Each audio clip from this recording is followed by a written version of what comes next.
Opa, meus queridos, como é que vocês estão?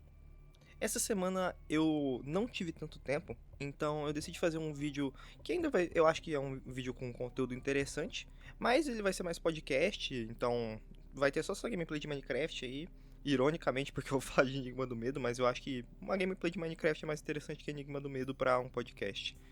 Mas, enfim, o ponto é que eu queria falar o que eu achei de Enigma do Medo, até porque eu joguei o jogo, e eu não achei ele tudo isso, apesar de ter pontos muito bons, mas eu acho que é bom dizer o que eu penso, porque apesar da gente gostar de Ordem, temos que ser justos. Até porque o Cellbit não é perfeito e histórias não são perfeitas, nenhuma história é perfeita. E esse vídeo, obviamente, vai estar recheado de spoilers de Enigma do Medo, então eu peço que não reclamem, até porque eu já tô avisando aqui. Mas, enfim, vamos lá. Bom, antes de tudo, eu acho que é bom deixar claro a nota que eu dei pro jogo, porque eu tenho Backlogged, Letterboxd e até MyNameList, se você quiser dar uma olhada nas opiniões de quem vos fala. Mas enfim, tá tudo na descrição do canal, descrição vulgo aquele lugarzinho que dá pra deixar os links, enfim, dá uma olhada lá se você quiser seguir, ver o que eu penso sobre algo que você goste, se eu tiver consumido, é claro. Enfim, vamos pro Enigma do Medo. Bom, primeiramente, eu dei 7 pro jogo. 7 ou 8. 7, 7,5. É um bom jogo. Só que eu acho que ele tem uns problemas, e eu vou, obviamente, questão narrativa, apesar de ter muito gameplay, porque o jogo é voltado para investigação e para narrativa, mas eu sinto que ele falha bastante na narrativa. Então, bastante é muito forte, mas ele falha relativamente. Vamos começar com o ponto principal, que seria o personagem principal. Quem é a Mia? A Mia não tem personalidade o jogo inteiro. Ela não demonstra quem ela é no momento, ela só é uma filha preocupada e é o que a gente sabe. A gente não tem traço da personalidade dela em nenhum momento, a gente não vê diálogos mostrando quem a personagem é, a gente não vê motivação além de encontrar o pai dela, que é uma motivação justa, só que é uma motivação barata, sinceramente. É fácil demais fazer uma motivação dessas em qualquer história.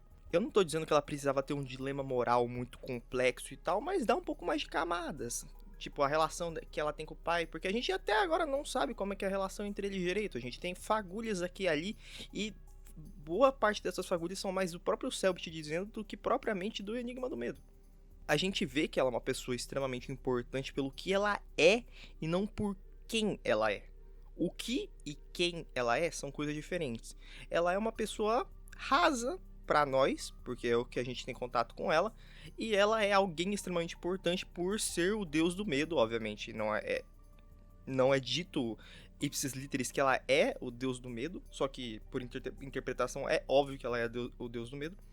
A gente tem pontos muito interessantes de lore pro universo envolvendo ela, como o medo funciona e tal. O contraponto dela com o Jazer é bem interessante, mas a personagem em si da Mia é vazia. O próprio Jazer, que é alguém que teve muito menos tempo de tela que ela, é mais complexo como personalidade, porque ele vê que ele é alguém ele sabe e a gente vê que ele é alguém acorrentado, que ele não teve escolhas. E quando ele tem uma escolha, ele decide simplesmente não existir. Que é belo, é um ponto digno de valorizar. A Mia não. A Mia tá existindo e as coisas acontecem em volta dela. O Jazer fez tal coisa que afetou ela, ela foi parar naquele vazio lá.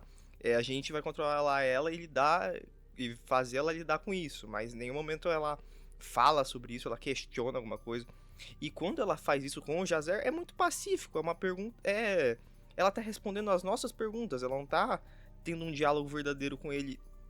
Até tem fagulhas disso em alguns momentos, mas são sobrepostas por questões óbvias que a gente quer saber como é que funciona. Óbvias no sentido de que a gente quer saber, não que as respostas delas são óbvias, são questões que obviamente seriam feitas.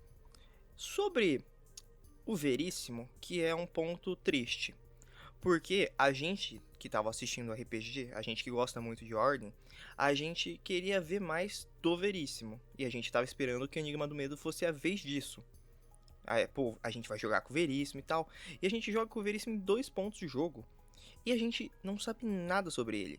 E quando a gente vai para a perspectiva de uma pessoa que não consome Ordem, que vai direto pro Enigma do Medo, ela não consegue gostar do Veríssimo porque não tem nada dele. A gente não sabe nada de quem é o Veríssimo do jogo. A gente tem um mísero momento de conversa que é o Veríssimo com o Callisto, que a gente conhece também o Callisto, mas ele era feito pro jogo, e que bom que a gente conhece pelos sinais do outro lado, porque se fosse só pelo jogo, seria tão raso quanto.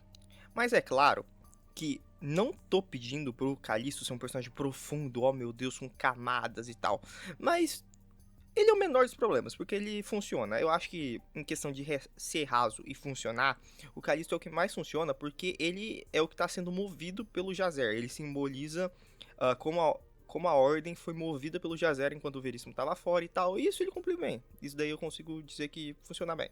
Apesar dele em si não ser uma pessoa muito relevante, mas ele como mecanismo para mostrar pra gente como que o Jazer atuava em relação de manipulação, não sei se é a palavra certa, mas em como ele movia os agentes da Ordem que estavam sob o efeito do, do que o Jazer fazia lá, do que o perímetro transforma as pessoas, o olho verde lá, enfim. E falando em perímetro, eu vou dizer que eu gosto bastante da lore inteira do perímetro, de um lugar que não existe. Eu tô mais falando do mal do que falando bem, porque eu acho que os pontos bons são ressaltados com muita frequência. Mas os pontos maus eu sinto que não são tão comentados quanto deveriam em Enigma do Medo. Mas, de novo, é bom reiterar, porque o fandom de Ordem, com todo respeito, não é o fandom mais inteligente do mundo. O jogo não é ruim. Eu gostei do jogo, eu acho inclusive acima da média. Mas tem pontos negativos que, pra mim, que tava com muita expectativa, porque o Subbit tava trabalhando muito tempo nisso, eu achei um roteiro muito simples e poderia ter sido muito mais complexo. Apesar de complexidade não ser sinônimo de estrutura narrativa boa e tal. Não, complexidade não significa ser funcional ou bom a per se. Eu uso complexo porque a gente vê que o Cellbit, principalmente pelo plot do RPG, ele gosta de fazer coisas complexas. A gente vê na Ordem Calamitas isso, a gente vê o próprio negócio do Kian trocando de corpo, a gente vê o funcionamento dos elementos que, apesar de ser até bem simples, meio Pokémon, a gente vê que tem uma complexidade, mas como eles funcionam, como eles estão conectados com o universo. Nesse sentido, eu acho que pra mim é um pouco abaixo da média o Enigma do Medo. Mas tem coisas muito boas. O Jazer em si, eu acho que ele sintetiza perfeitamente o que Enigma do Medo deveria ser e o que ele não é em questão de temática. Eu acho que essa é a melhor palavra, porque a gente vê que o tema todo, o próprio nome do jogo tá muito intrínseco no Jazer, mas ele falta muito na Mia, ele falta muito em todo o contexto. O perímetro funciona, apesar de eu achar que tem alguns problemas, principalmente na família Strack, que é todo mundo vazio. O personagem mais interessante é o Yuri, e ele tem pouquíssimo momento assim para brilhar, que a gente nem vê ele direito, a gente mal vê em flashback, e tem o diário dele. Entre os personagens avulsos, eu acho que o Yuri é o melhor de fato. Avulsos, desconsiderando Jazer, Mia, fora os protagonistas, o Yuri é o melhor. Porque fora ele, tem quem? Tem o cara que é dublado pelo Manolo Rey, que eu não lembro, que é o irmão do Tristan, mas essa é a personalidade dele. Tem o cara lá que é Theo, eu acho que é a mechinha branca. Tem o pai dele, tem acho que é o Osvaldo. São relevantes, mas não, o ponto não são pra ser sobre eles são só personagens avulsos que estão lá, mas eles têm momentos que eles conversam, tem momentos de flashback que são usados pouquíssimas vezes. Acho que tem uma vez só que é usado flashback, que traz o contexto lá. O contexto é interessante do que tá acontecendo com a Fernanda, mas eles em si não são. E tudo culmina no Jazer. Tudo bem, o Jazer é realmente uma qualidade, mas em volta disso, pensa que tem um bolo. A cereja é magnífica, mas o bolo inteiro é só creme que você comprou na padaria. É isso que eu sinto com o Enigma do Medo. E falando sobre game em si, sobre gameplay, porque narrativa é uma coisa, gameplay é outra. Eu acho que tem momentos muito bons de gameplay, eu acho que tem enigmas muito legais. Eu acho a boss fight contra o Golias, eu acho legal. E pensando agora, eu acho que as boss fights não tem nenhuma falha gritante, eu acho bem legais. Principalmente a com a Letícia, eu acho bem legal mesmo. Mas tem um problema que me frustrou bastante quando eu fui jogar, que é como a gente executa o outro final. Porque apesar de ter todo o contexto da Mia lá investigando, ela não deveria estar lá, como a gente traz o outro final pra tela, é jogando com o Veríssimo, e lutando com o Jazer. Cara, a luta não é o foco do jogo. O próprio Subbit disse isso inúmeras vezes. E fazer com que o outro final seja executado através de uma luta quando ela não é devidamente feita, que eu acho o mecanismo de luta do jogo muito chato. Eu acho muito frustrante. Eu acho muito frustrante. Mas isso é como o outro final é trazido em tela. O outro final em si, sobre o outro final, é muito bom. Eu gosto bastante do outro final. Tem até uma pegada meio Outer Wilds, né? Dele todo reflexiva da Mi e do Jazer conversando no final. Isso eu acho legal. Mas voltando a falar sobre mecânicas, cara, a mecânica do loop é usada 3 vezes no jogo. 3 vezes no jogo. Se era pra usar 3 vezes no jogo, não trazia essa mecânica. E tudo bem que as vezes que foi usada foi ok. Tirando a primeira, que a primeira foi tutorial, as outras duas que é usada é legal. É realmente legal o jeito que funciona. Mas pra usar 2 vezes, não era mais fácil, sei lá, pensar num Enigma side quest pra fazer? Porque outro problema também. A única side quest do jogo é o ARG do Samuel. E eu acho muito chato ficar mexendo em ARG. Eu acho muito chato. Mas né? Certamente vai ter gente que vai gostar. E com a Mia, o que você pode fazer de side quest é procurar os itenzinhos lá, aqueles glitch, eu não lembro o nome, mas aqueles artefatos com glitch. Ok, até legal, mas só isso, sei lá, não tem um enigma pra você fazer escondido sobre, sei lá, ver o passado do Veríssimo, alguma coisa assim, porque não tem nada sobre o Veríssimo. Em Origin, no RPG, o Veríssimo é facilmente o melhor NPC pra mim. É o meu NPC favorito. Batendo de frente com a Agatha, mas é o melhor. Pô, acho que não tenho por que dar motivos do porquê o Veríssimo é o melhor NPC no RPG. Só que, se eu ignorar o RPG e olhar só pro jogo, o que a narrativa do jogo está me apresentando, o Veríssimo é ninguém. O Veríssimo é chato, o Veríssimo não faz nada. Com todo respeito, mas pra mim trouxeram o Briggs pra lá pra nada. Porque ele não teve que fazer nada, ele teve que interpretar um personagem vazio. Eu sinto que vai ter gente querendo me matar por causa disso, mas eu realmente acho o Veríssimo do Enigma do Medo muito chato, ele não faz nada. Ele tem pontuais momentos que ele demonstra quem ele é, tipo, quando ele fala com o Calisto e tal, sobre um lugar que ele não queria voltar, mas ele sabia que precisava, uma parada assim. Mas é só isso, não traz nada. Quem é o Veríssimo? Ninguém sabe quem que é o Veríssimo. A gente que tava assistindo RPG esperando coisas do Veríssimo no Enigma do Medo sabe mais de quem que é o Veríssimo do que quem só jogou Enigma do Medo. E a gente também tava esperando saber mais sobre ele. E também tem que ser dito, o Cellbit não prometeu que teríamos toda a história do Veríssimo no Enigma do Medo. Mas, pô, a gente vai jogar com o Veríssimo, a gente tava esperando isso. Obviamente o Cellbit não tinha obrigação de trazer isso, mas a gente tava na expectativa, né? Fazer o quê? E uma coisa que me agrada muito de falar é que eu achei, quando eu joguei a primeira vez, eu fiquei muito frustrado porque eu achei a família Stra muito vazia e o passado tinha toda aquela. Eu não vou lembrar o nome, mas aquele lugar que tem várias estátuas dos antepassados da família Stra. Eu achei aquele enigma muito legal. Realmente eu acho que foi um dos enigmas que eu mais gostei, porque é simples, mas é legal, é um tipo de enigma que eu gosto. Mas eu fiquei frustrado porque não teve nada sobre eles. Só que a gente teve aquele sneak peek, não sei se dá pra chamar isso, mas aquela fagulha de novidade da DLC que tem uns fantasminhas. Não é fantasma também, mas tem tem personagens da família Stra lá, sem rosto e tal. E eu fiquei muito animado, porque se a DLC envolver isso, vai ser bem interessante.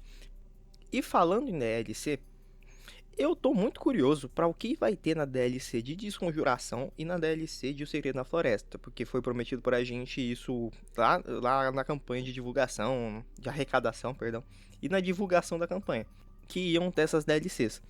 Eu quero muito saber como que a gente vai correlacionar pra ligar uma coisa com a outra, porque que o Enigma do Medo tem a ver com O Segredo na Floresta, com Desconjuração até vai, porque Kiran e tal, mas com O Segredo na Floresta, a não ser que a gente jogue com outros personagens. Que isso seria, que provavelmente é o que vai acontecer, né? Mas isso é o que me deixa mais animado, é uma interrogação que me deixa contente de lembrar que ainda tem. Porque eu confesso que como alguém que estava esperando o Enigma do Medo há muito tempo, apesar de eu gostar principalmente do Jazer, que eu achei um personagem muito bom, eu me frustrou um pouquinho, porque eu estava esperando um pouquinho mais. Em questão de conteúdo e em questão de narrativa mesmo. De conteúdo eu entendo que é uma equipe pequena, é uma empresa pequena, em comparação mundial, é claro. Mas eu senti que podia, sei lá, uma side quest, alguma coisa a mais, um easter egg. Que apesar de ter easter eggs pontuais aqui e ali, não são coisas relevantes e não são coisas que agregam pra gente, não são coisas que agregam até pro universo. São coisas divertidas aqui e ali. Um ponto muito bom pra lore é que a gente entendeu por que o Veríssimo não podia morrer na luta com o Kian e como o medo funciona, apesar de não ter sido dito, mas pra mim ficou muito claro como que o medo funciona. E algum dia eu pretendo fazer vídeo sobre isso. Mas isso foi muito bom em questão de lore. Mas fora isso, não teve mais nada também. Teve um tico do Calisto, um pouquinho da família Stra, que nem foi tanto, mas graças a Deus a gente vai ver mais, porque eu acho que é algo que tem muito potencial e eu queria muito ver. E a gente tem outros agentes vivos agora, né? Tem o Calisto que tá por aí em algum lugar, os outros agentes que a gente não sabe o que aconteceu com eles, que podem vir aparecer em algum outro momento. Que eu acharia muito interessante, ó. O Theo, ele tinha uma mechinha branca. O que impede dele não ser um protagonista de O Enigma do Medo 2? Eu sei que não é, ele provavelmente só pintou o cabelo. E eu não lembro nem se o nome dele é Theo, eu acho que é. Mas, enfim, eu acho que vocês sabem de quem que eu tô falando. Que eu vou aproveitar e ligar com um problema que eu vejo em ordem, e eu não sei se vocês concordam, mas é o meu ponto de vista, que muitas mídias, principalmente HQ é o pico máximo disso, mas um pouquinho do Arquivo Secreto também, até agora, quer se prender muito no RPG. Por que eu digo isso? Porque a narrativa das HQs não funciona quando você tenta trazer o RPG pra ela. Porque eu já vejo até bastante gente falando isso, é muito corrido. Não dá pra criar um personagem, não dá pra desenvolver um personagem que nem é no RPG. Quando você tenta transportar, sei lá, o drama do Kaiser, do RPG, pra HQ, obviamente eu não li a HQ de Desconjuração e a que vai sair, porque ela nem saiu, mas eu tô dando... É uma hipérbole, tô projetando, de acordo com a linguagem que as que eu li tinha, que eu li Iniciação e o Jogo do Anfitrião, e pelo que eu vejo das outras pessoas falando, isso se mantém em Segredo na Floresta e Desconjuração. É muito corrido, e quando você tenta correr uma narrativa que tá trazendo muita coisa, principalmente em Desconjuração, que tem 300 coisas acontecendo ao mesmo tempo, não dá pra transportar um drama tão... Eu não encontrei a palavra certa, mas um drama que ele é feito por pequenos pontos. Não tem um momento que o cara... Na verdade, até tem. Mas esse momento que o Kaiser fala sobre os problemas dele só é bom porque a gente tem outros momentos antes que pontuam isso.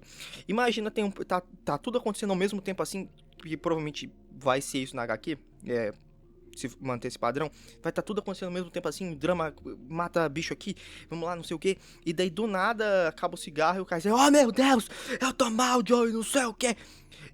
Esse momento só é bom no RPG porque a gente tem vários momentos anteriores pontuando que o Kaiser tá mal. Imagina, do nada, o cara chega gritando isso, pô, vai ficar... Pô, como assim?